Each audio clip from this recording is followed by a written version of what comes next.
जय हिंद प्यारे बच्चों, मैं डॉक्टर रूमा पांडे स्वागत करती हूँ आपका इंस्टा संस्कृत में।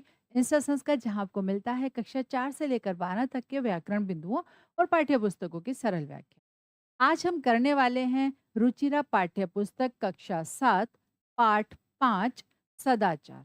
आइए उसके अंदर बहुत ही सुंदर श्लोक दिए गए हैं, उनको समझते हैं। और श्लोकों को पढ़ने का सबसे बड़ा उद्देश्य जो होता है, जो हमारी पाठ्य पुस्तक में ये एनसीईआरटी की पाठ्य पुस्तक में जो श्लोक दिए गए हैं, इनका उद्देश्य क्या है? इनका उद्देश्य है कि इनको पढ़ें, समझें और अपने जीवन में उतारें।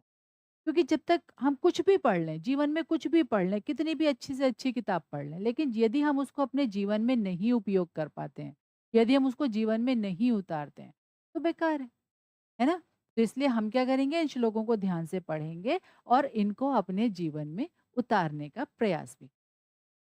आइए, आलस्यम ही मनुष्याणाम शरीरस्थो महान रिपुः नास्ति उद्यम समो बंधु कृत्वा यम नावसीदति। अब इसके पहले एक एक शब्द के अर्थ को समझ। आलस्यम माने आलस्य, ही माने ही, मनुष्याणाम मनुष्याणाम माने मनुष्यों के, शरीरस्थो शरीर में स्थित, शरीरस्थो शरीर में स्थित, महान महान माने बहुत बड़ा, और रिपु कहते हैं शत्रु को।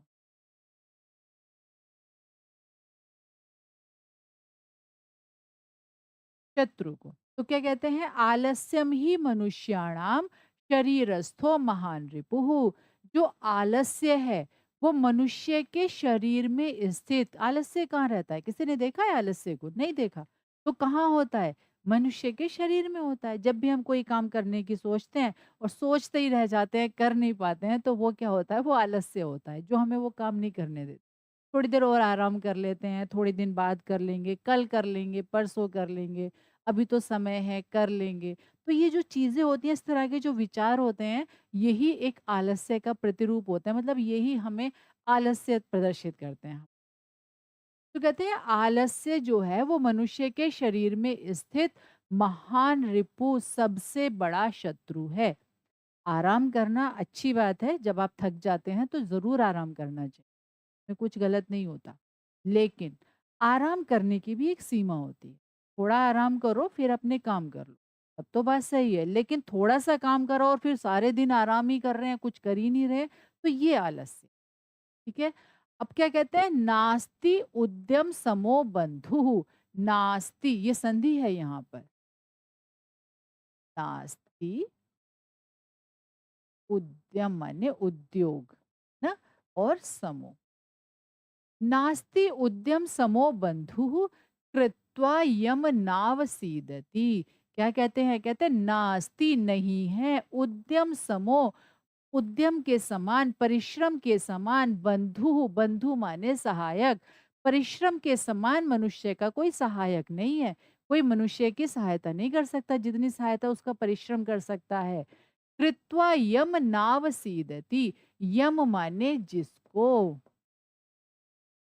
कृत्वा माने करके, जिसको करके, किसको करके, परिश्रम को करके, न अवसीदति मनुष्य दुख को प्राप्त नहीं करता। यदि मनुष्य परिश्रम करता है तो कोई भी परिश्रमी मनुष्य कभी जीवन में दुख को प्राप्त नहीं करता।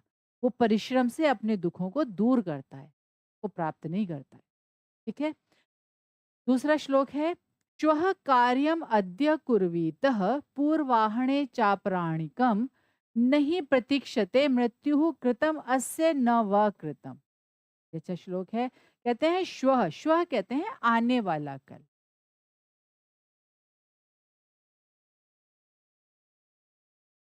आने वाला कल कहते हैं जो आने वाले कल का कार्यम कार्य है, उसको अद्य कुर्वीतः, उसको आज ही कर लेना चाहिए। मतलब जो कल का कार्य है, जो आपने कल के लिए सोचा है, उसको आज ही कर लो। और क्या कहते हैं, पूर्वाहणे चापराणिकम, जो कार्य आपने दोपहर के लिए सोचा है,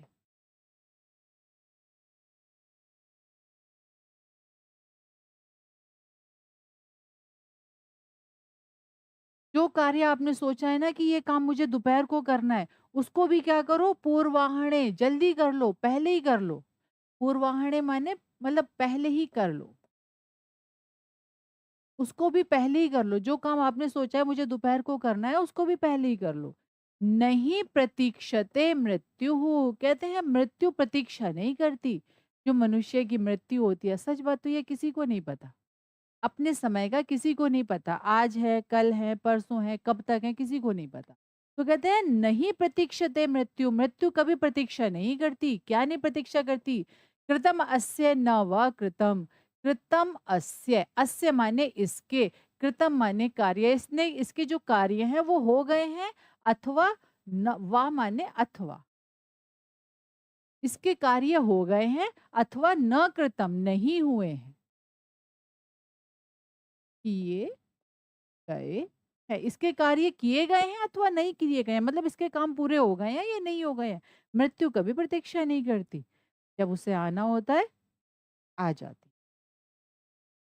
सत्यम ब्रूयात प्रियम ब्रूयात न ब्रूयात सत्यम अप्रियम, प्रियम च नानृतम ब्रूयात एषः धर्मः सनातनः। क्या कहते हैं? सत्यम ब्रूयात, सत्य बोलना चाहिए। प्रियम ब्रूयात, और प्रिय बोलना चाहिए। सत्य बोलना चाहिए और हमेशा प्रिय बोलना चाहिए। किंतु क्या कहते हैं? न ब्रूयात सत्यम अप्रियम, किंतु अप्रिय सत्य नहीं बोलना चाहिए। सत्य बोलना चाहिए, प्रिय बोलना चाहिए, किंतु अप्रिय सत्य नहीं बोलना चाहिए। प्रियम च नानृतम ब्रूयात, कहते हैं प्रिय और अनृतम मतलब झूठ। यदि कोई ऐसी बात है जो कि सुनने में तो अच्छी लगेगी लेकिन झूठ है, ऐसी बात भी नहीं बोलनी चाहिए। क्यों? कहते हैं एषः धर्मः सनातनः, यही सनातन धर्म है। मतलब यही सच है। यही हमारे भारतीय सनातन धर्म का मूल आधार है। यही हमारे धर्म का आधार है। हमें हमेशा सोचकर बोलना चाहिए और प्रिय बोलना चाहिए, लेकिन असत्य प्रिय नहीं बोलना चाहिए। सर्वदा व्यवहारे स्यात् औदार्यं सत्यता तथा ऋजुता मृदुता चापी कौटिल्यम न कदाचन। कहते हैं सर्वदा माने हमेशा, हमेशा व्यवहारे व्यवहार में, हमेशा व्यवहार में औदार्यम अर्थात उदारता। उदारता क्या होती है? दूसरों के बारे में खुले मन से सोच, दूसरों के बारे में मृदुता से सोच, दूसरों के बारे में अच्छा सोचना। और सत्यता, कहते हैं हमेशा आपके व्यवहार में उदारता और सत्यता होनी चाहिए। ऐसा ना हो कि आप उदार तो हैं लेकिन झूठी झूठी बातें बोलते हैं, नहीं। सच बोलना चाहिए और उदार भाव रखने। और क्या कहते हैं?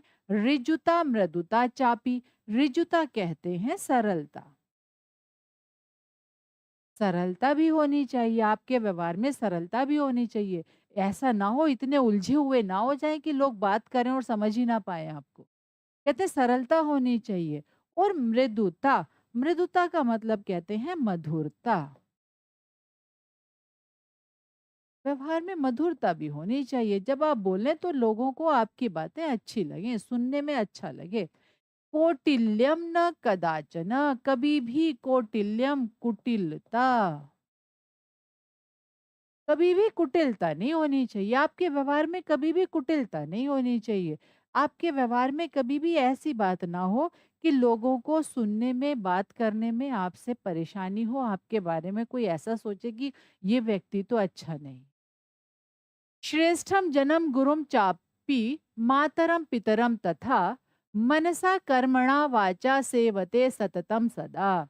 अब कहते हैं श्रेष्ठम जन्म, श्रेष्ठ मनुष्य मतलब जो सज्जन लोग होते हैं, वो सज्जन मनुष्य, कहते हैं सज्जन मनुष्य। और क्या? गुरुम, गुरु, चापी, और क्या? माता पिता, तथा माता और पिता, मतलब श्रेष्ठ लोग, अच्छे लोग, सज्जन लोग, और गुरुजन, और माता और पिता, इनके बारे में कहा। इनके बारे में जो सज्जन लोग होते हैं, गुरुजन होते हैं और माता पिता होते हैं। कहते हैं मनसा कर्मणा वाचा। मनसा माने मन से, और कर्मणा माने कर्म से, और वाचा माने वाणी से। कहते हैं ऐसे लोगों की, किसकी, जो सज्जन लोग होते हैं, आपके जो गुरुजन हैं, आपके जो माता पिता हैं, उनकी मन से, कर्म से माने अपने कार्यों से, वाचा माने वाणी से, सततम सदा सेवते, हमेशा निरंतर उनकी सेवा करनी चाहिए। अच्छे लोगों की हमेशा सेवा करनी चाहिए अपने जीवन में।